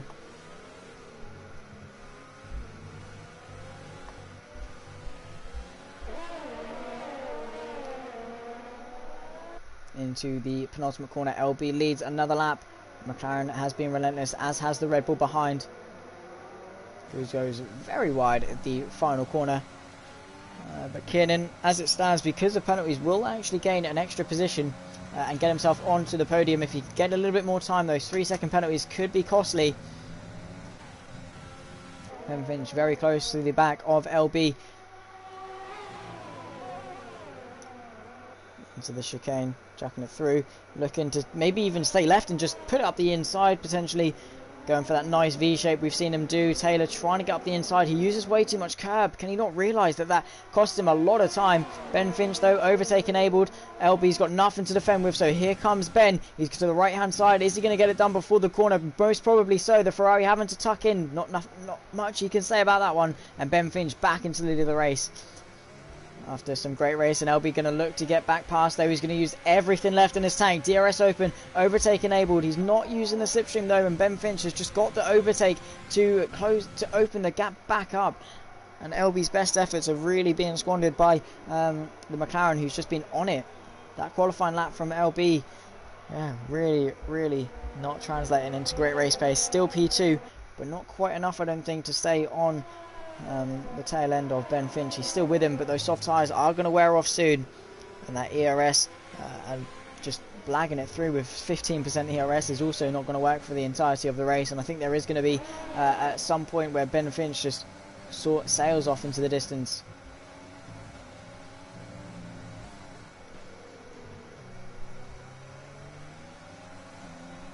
Taylor doing his best to stay with him. Ben, he uses ERS to get through. You saw he used a lot of ERS to defend his position. As LB goes very sideways coming out of turn 1 and into 2, that's going to really compromise him. Just look how unsettled that rear end is. And of course he's got no ERS. Taylor looking to get through and up into P2. Kiernan on an absolute charge. He's bringing Corey with him, who's tucked up nicely in the DRS range. And Kiernan is closing and is bringing Corey with him. But Taylor tapping the rear end of LB a little bit there. He's going to have DRS. I don't think LB is going to have much to say about this if Taylor does decide to go for the move. Not going to initiate overtake just yet. Going to sit behind, wait for the next move. In fact, no, he's not. He pulls to the left-hand side, and it's going to be the inside for the Slingshot Chicane. LB trying again around the outside. They marginally make contact. Couldn't fit a sheet of paper between the two cars. They still run side by side, coming onto the next straight. And who's going to get DRS? I think it's going to be LB. Neither of them do, in fact. And Taylor He's going to tuck up nicely into the slipstream. LB really mastering the defensive here, but the Red Bull to the outside, the Ferrari on the inside takes the racing line away from him, and all of this is helping Kiernan and Koru catch back up. So Taylor, his attack has been postponed for one lap, and Ben Finch well and truly into the distance now. 2 seconds clear as we approach the halfway mark, and well, provided no mistakes or safety cars, I think that is going to be Ben Finch for the win. I can't lie, I can't see him making any big mistakes. Taylor with a big mistake like that one going deep, and again very wide, that's going to cost him as it just unsettles the car. And Koru as well, don't count him out, he is still there. So Kiernan's still looking very good to take this championship, as are McLaren. It's not been happening, there's not been too much happening between the two Red Bulls, Renaults. We haven't seen them much. Nothing too eventful. It's all been kicking off at the front, but if it does die down at the front and they do start having a bit of a fight, we'll definitely check in and see how they're getting on between Jamie and Steve. But Kiernan well and truly putting the pressure on now. It's a 3-car train, Ferrari, Red Bull and a McLaren, except this time it is a different McLaren. It's the championship leader of Kiernan trying to get himself up the grid. He's got a little bit of ERS to use. I think Corey's just about managed to hang on to the DRS. LB defends, brings it back over to the right-hand side, weaving like a snake, trying to break the slipstream, but all that's doing is slowing him down and allowing Taylor to advance and pull to the right-hand side of the Slingshot Chicane. Can he carry that momentum around? You can break so late. It's then the inside for the next bit, but the Ferrari runs in so deep. The Red Bull has to run in so deep. Jump over the curb. The McLaren looking around the outside. There's contact between the two as the Red Bull just has such a tight angle, and that could allow Corey to get back through on the McLaren. He's all over the back of him, DRS enabled, and overtake. Kiernan having to do save some ERS. Up the inside goes the Red Bull, sends it on the McLaren, just about gets to stop. They're going to run side by side, bit of contact, but the McLaren was always going to claim that position and stay ahead going in, and they've lost a little bit of time to those in front, but certainly kicking off down the gears in 2 seconds. So yeah, Taylor really putting the pressure on LB at the moment.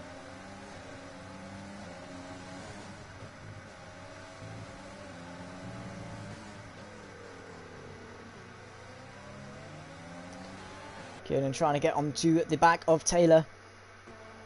Can't quite find a way through, unfortunately. Corey just languishing in the background. One of these guys surely has just got to save ERS. If you're Corey, just save ERS, or Taylor, or whoever you are, just save a little bit of ERS, and then you can really push through, because everyone else around you is struggling when it comes to ERS. If you're the man with the weapons in the arsenal, then you're going to be the ones flying through the field and getting yourself up into that P2 position. Of course, Kiernan and Corey both without penalties, so we'll take these two positions for free anyway.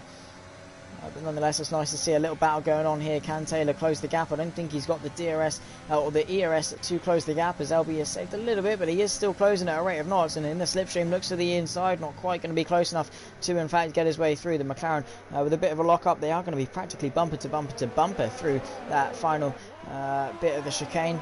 And he's a lot closer, tucked up nicely in the slipstream, doesn't know where to go with it. He's just going to be tucked up nicely, pulled to the right hand side at the last moment. How late can the Ferrari brake? He's going to brake very late. Can the Red Bull super on the outside? No, he can't, and he's going to have to concede that position and stay behind. Wise decision from the Red Bull, but gets a lovely little cutback. It's going to be the inside for this corner, but the Ferrari with the momentum around the outside. Taylor just couldn't keep the speed, and when you're at that tight of an angle, it's very, very tricky to actually get the move done. But definitely putting the pressure on. LB coping brilliantly. Ben Finch with a bit of a boring race up in front. Interesting when these guys are going to pit, because LB is taking these tires very long. That's a big spin from Taylor. He's tapped the wall. Has he managed to keep the front wing intact? It looks as though he has. No debris, and I think just a little bit of a shot to his pride there, and a position down to Kiernan as LB peels himself into the pit lane, and I'm going to guess his final pit stop as he goes maybe to the mediums. Softs could work if he stretched them a little bit longer, but he is going to go for the medium, seeing as though he has to because of the mandatory tyre change that you have to do. You have to change tyres at least once if you are new to Formula 1. You have to change compounds. You can't do a race on softs. Goes from soft to soft to soft, or medium to medium, or hard to hard. You have to do hard, medium, soft, medium, whatever. You have to change compound is what I'm trying to say, as DRS is enabled for Taylor, who is going to try and get back past Kiernan, but I don't think he can, because yeah, Kiernan is absolutely rapid.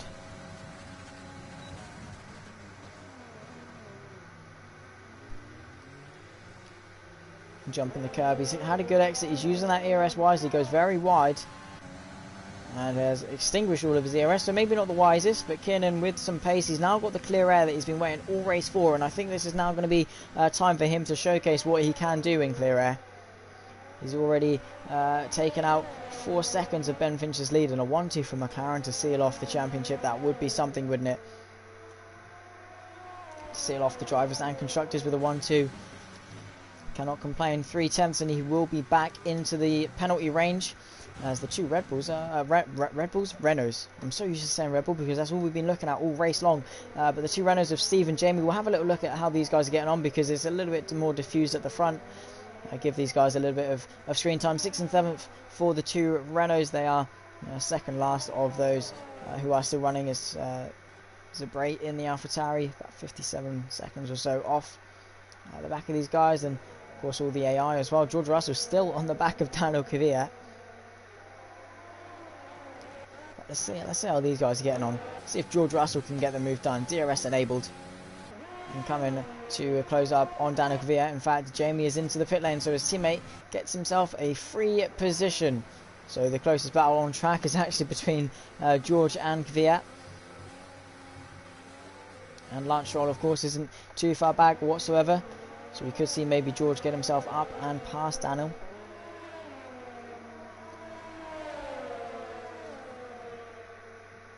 Down the gears in towards second. And a P11 finish would not be too bad for George Russell, and only a couple of seconds up to Romain Grosjean to get himself that inaugural point in Williams. Let's see if he can do it. 1 second between Taylor and Kiernan. I think it's more diffused at the front, but a very, very action-packed first stint. I think they can take a bit of a breather for a moment, at least until the next wave of pit stops at the very least, as LB on those fresh mediums could actually make a very big statement because everyone in front of him are going to be a little bit worn. He's going to have to save a little bit of ERS in the pit lane, so yeah, definitely could be someone to watch out for.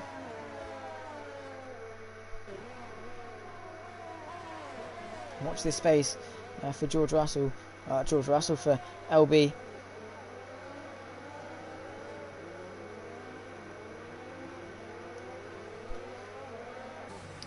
As Taylor is into the pit lane, Corey inherits that position.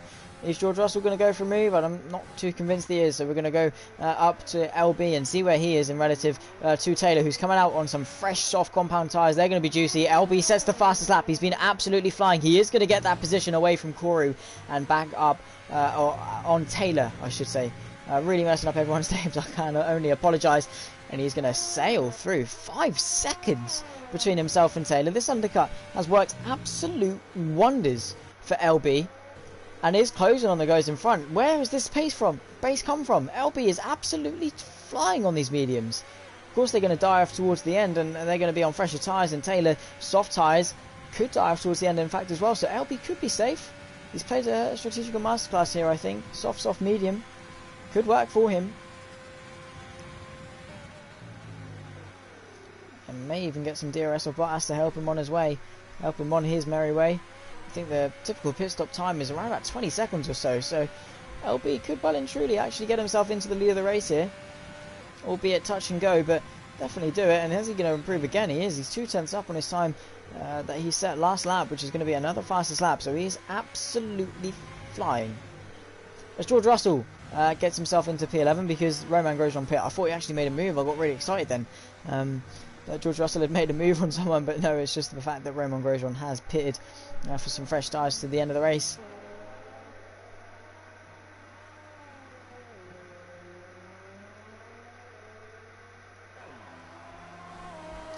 And into the pits comes Ben Finch. Where's LB? He's now rounding the final corner. Ben Finch leaving his pit box. He's going to be at a much greater speed relative to him. LB with another fastest lap. He is going to get himself ahead of Ben Finch and close that gap. But on the softs is Ben Finch. So it's now time for LB to showcase that defensive skill he's been showing all race long. He's got a bit of a gap. He needs to save the ERS now. So he's got it to defend with for the final stage of this Grand Prix. And try not to pick himself up any more penalties by cutting the chicane like that. We see it, LB. We see it. Perhaps strict corner cutting should be something they implement for 2021. Not that you'd want to use the curbs anyway, because they will spit you out on that game. Yeah. It's not from experience, I promise, but just a word of advice is to not touch the curbs in F1 2021. or at least very specific ones, the high sloped ones at Spa, because yeah, they definitely will spit you out, especially one at the Lecom, and any sausage curb will send you flying. So yeah, perhaps strict corner cutting could be something, and maybe strict corner cutting is enforced by the curbs anyway. But Ben Finch closing in 2.5 seconds to LB, who is still flying and still using the full extremities of the track, maximising every little bit he can. And somehow getting away with it. 13 seconds to Kiernan though, so he is closing at a rate of knots. But don't forget, these guys are going to be a lot quicker on the later stage of this race, so he needs to save the ERS now. So he's got it to defend with. And hope that those soft tyres fall off as his did towards the end of his stint, and that's probably going to be his saving grace.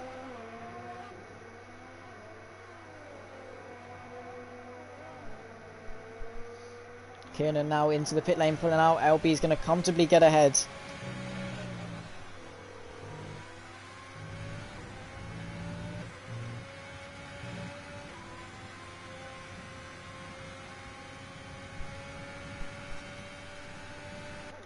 So 6.7 seconds back to Corey, who is still yet to pit. So Kiernan has come out behind Taylor's, who's got an absolutely amazing undercut. So yeah, staying up those extra laps on the mediums. Yeah, you're not going to gain it back with those fresh softs. I don't think so anyway. I think staying out that extra lap has lost you too much time. I think, yeah, Kiernan's going to lose out quite tremendously because of it. And, well, hopefully for his sake, not the championship, because he is closing on Taylor. Is tucked in nicely behind him, probably the only one in touching distance of him. Ben Finch already within DRS range of LB. And it could be them two to scrap it out to the end of this race. So I think Kiernan and Taylor are going to have a nice little squabble here as Taylor gets himself through and with DRS. But Kiernan has just got the overspeed. Taylor moves over a little bit too late. Hopefully no damage to the McLaren, who really bullies him all the way to the outside. The McLaren very shaky, very scared to get through on the Red Bull there. But Taylor, yeah, making that Red Bull as wide as possible. And Kiernan, fresh softs should be quicker, but they're losing time to Ben Finch all the time. As when is Corey coming into the pit lane? Surely not going to extend those tyres all the way to the end. He could do. I think that's what he's trying to do. I think he's realised that he's going to lose too much time if he pits. Kiernan trying to get past on Taylor, but I think Corey's realised that he's going to lose too much time if he pits, so he's just going to try and stick it out. Fair game if he does. Soft to medium, definitely very tricky here at Yas Marina. Ben Finch setting the fastest lap and closing on LB. He's got a lot more ERS to use, 50%. He's just been so much more on it and is pushing LB through the sequence of corners. Looks maybe to the inside of the hairpin, going to just try it around the outside, but square off his line, get a nice V-shaped exit as he's been doing all race. Already going for the move before DRS is even enabled with overtake and DRS. No slipstream, of course, he's alongside him.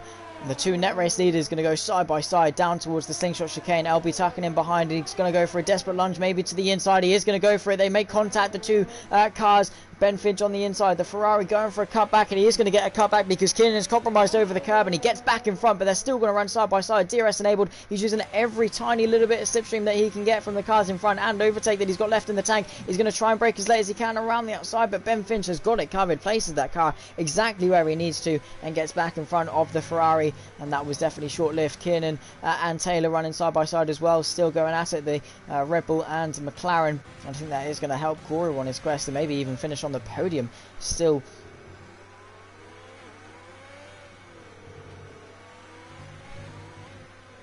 Which would be something special if he did do that with by doing a one-stop soft to mediums. Because wow, when George Russell has got in front of Daniel Kvyat, we missed it. That is such a shame, but nonetheless, I think George Russell into the top 10, and I think maybe even into the top 9 to score some points. Taylor goes in a little bit too deep. Kiernan could get a lovely little run here.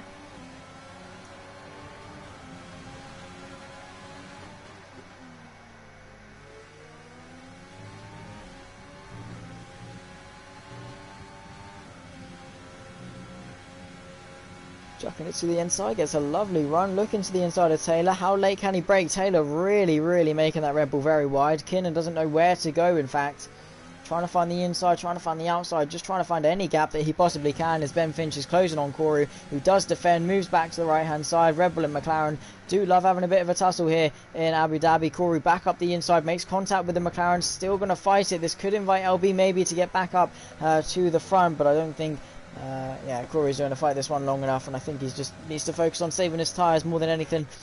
And Kiernan as well needs to get past a compromised Taylor, who's now got that flashing red light. I don't know where to go. I think this is going to be the nail in the coffin for Kiernan, for Taylor, as Kiernan soars through, back pass and up into the top 4. Again, still good enough for the championship as Taylor picks himself up a 3-second time penalty.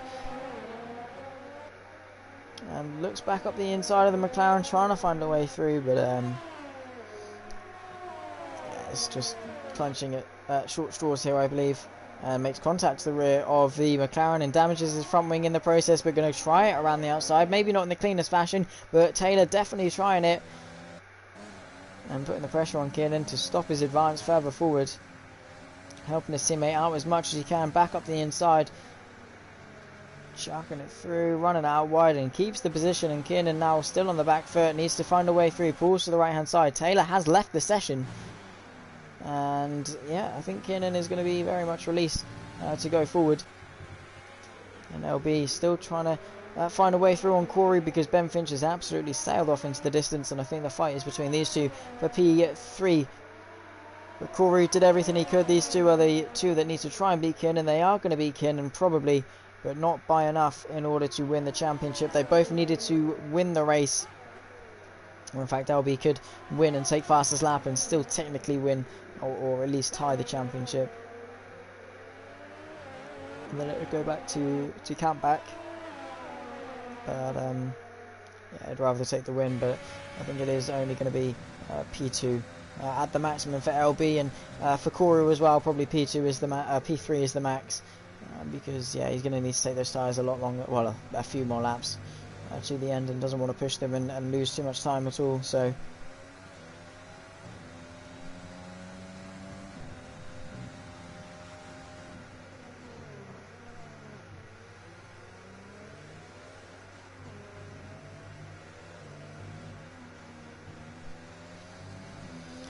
yeah, pretty much died down this race. George Russell now back down to P12. I don't know why he didn't just stick it out on those mediums, but nonetheless he's on the back of Stroll. This is the closest fight on track.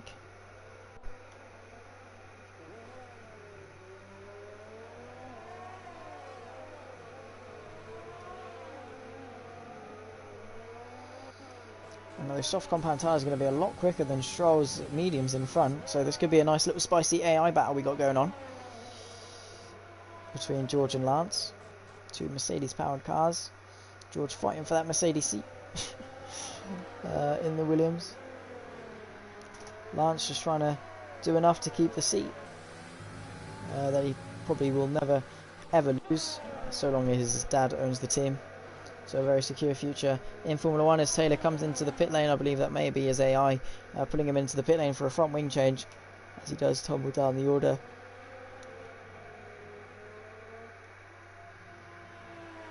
So Steve and Jamie, P5 and 6, the two Renaults have inherited 25 of 28, and it's really died down now, the race.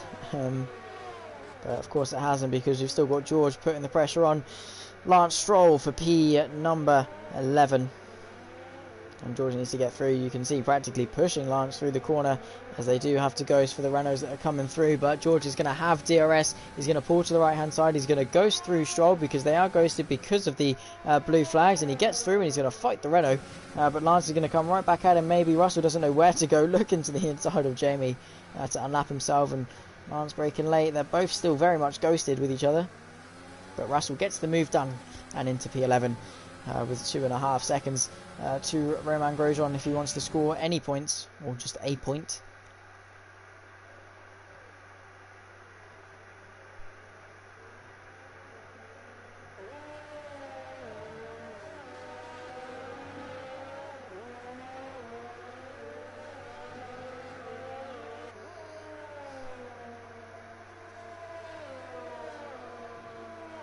Let's see if George, he's got, what, two and a half laps, 2 and a bit laps, 2 and a third lap left to go. He's got 1 sector left to go.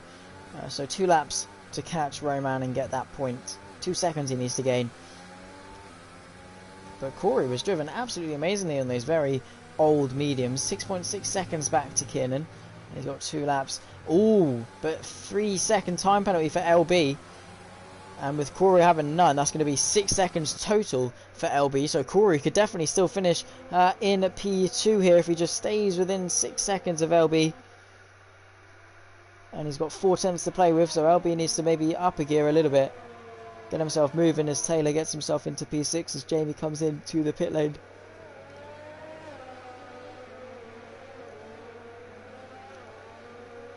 Daniel Kvyat on the back of Lance Stroll, so the two on the soft absolutely on a charge, and George Russell is on a charge. 1.5 seconds now the gap between him and Roman, and I do apologise that this is all we can commentate on because there's nothing else happening on track at the moment. So what we're getting is AI drivers fighting for P10, and it is George Russell and Roman Grosjean, of course, so we cannot complain. Two drivers that would love a point in 2020. Roman, of course, I believe did score 2 in Hungary.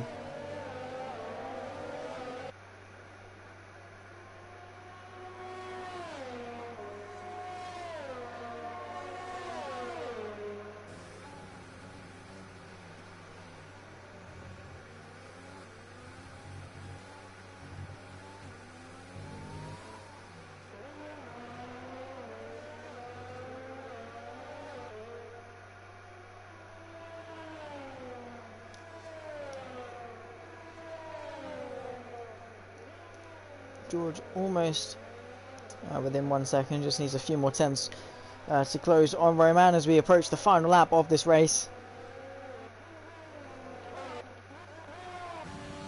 Ben Finch got around about half a lap left to go.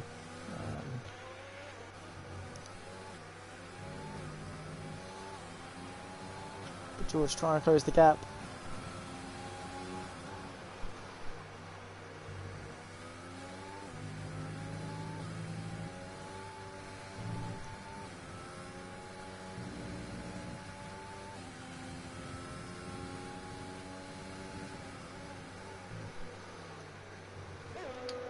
But as they come on to the penultimate lap, George Russell almost within DRS range. He's getting so close. He's so quick through the first sector is George. And then has to maintain it through the middle sector, but he's almost into DRS range. Daniel Kvyat is into DRS range of Lance Stroll as they are being lapped by Jamie. So we'll have to concede the position.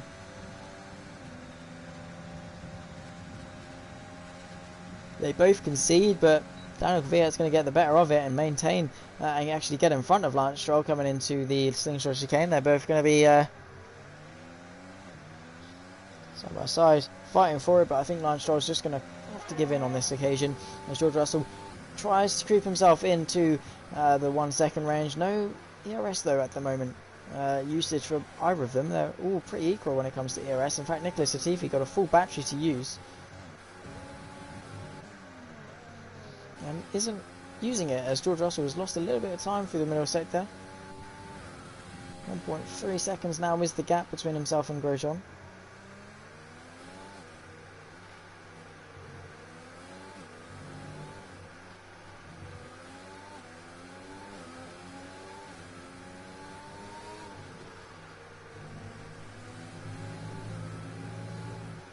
As we are now on to the final lap, and I think Ben Finch is coming in around the final sector of his final lap. 5 seconds clear of LB. Koru fell well outside of that 6 second range, is now 10 seconds back. Kiernan is well back, but still enough to win the championship. Ben Finch has done enough to help McLaren secure the Constructors' title for the 2020 FRL season. He sees the fireworks first across the line. Ben takes the win in the McLaren. LB now across the line will take P2. Not enough for him to win the championship, but a valiant effort nonetheless. Koru, what a drive on these medium tyres. One stop soft to medium. 18 laps he's done on those mediums. Driven like an absolute champion. Unfortunately didn't do enough to take the championship, but Kiernan across the line is the FRL Drivers' Champion. and I think he's going to be quite chuffed with that one. It's been a short but close and intense season, and McLaren take home the constructors as well. Is George Russell going to be able to get past Romain Grosjean for P10? He's using all the DRS in the world, but still can't quite find a way through, as we're waiting for Steve and Jamie and Taylor and Zabrat to cross the line. We'll stay on board with George, who can't quite get close enough to Grosjean, but he's pushing all the way through.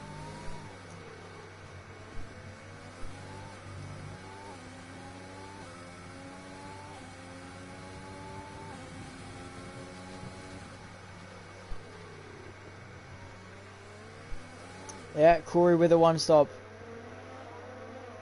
Absolutely stellar stuff. And yeah, George Russell couldn't make it to the line, unfortunately, to take the point. But P11 nonetheless. And Romain Grosjean takes driver of the day. So none of the real drivers take driver of the day. And no, of course we don't care about the AI, but when there's nothing else happening on the track, it's probably better than nothing, wouldn't you say, rather than just watching cars go around. I'd say at least it gives me something to talk about, keeps you guys relatively entertained rather than waffling on about someone doing laps and laps and laps on one set of tyres. So yeah, while the front guys died down, we paid a little bit of attention to those at the back, but a well-deserved win for McLaren, who sealed the Constructors' title, and LB and Corey settling behind the two championship protagonists. Valiant efforts from the pair of them, but not quite enough, and Kiernan drove brilliantly to secure his championship. So it was Ben Finch that took the win ahead of LB in P2, Corey rounding off the top three, and the champion of Kiernan in P4. Steve P5 with Jamie in P6, Taylor Hammers in P7, with Zabrat in P8, with Hamilton and Grosjean in P9 and 10, Russell, Kvyat, Stroll, Latifi, Bottas and Drio, the only DNF of the race. So a very action-packed, especially first stint of the race between the front lot. Massive championship implications up and down, and they really did not give an inch to anyone. But unfortunately it did die down towards the end after the pit stops sorted out. But a great strategy from Koru. The one stop made him secure the podium. LB and Ben, of course, fighting all the way through. But Ben just with the pace today and really maximised. Well, everyone, it's been an absolute pleasure to be commentating on you throughout the season, and of course alongside Ollie, who couldn't join me today unfortunately, but nonetheless it's been a pleasure to be here and have that opportunity. Thank you to F1 Rants for giving me this opportunity. Lawson, an absolute legend. Go check him out on TikTok certainly if you're not already. But yeah, nonetheless it's been an absolute pleasure, and I'll catch you guys for the new season on F1 2021. I certainly cannot wait, and I'll see you next time. Bye bye.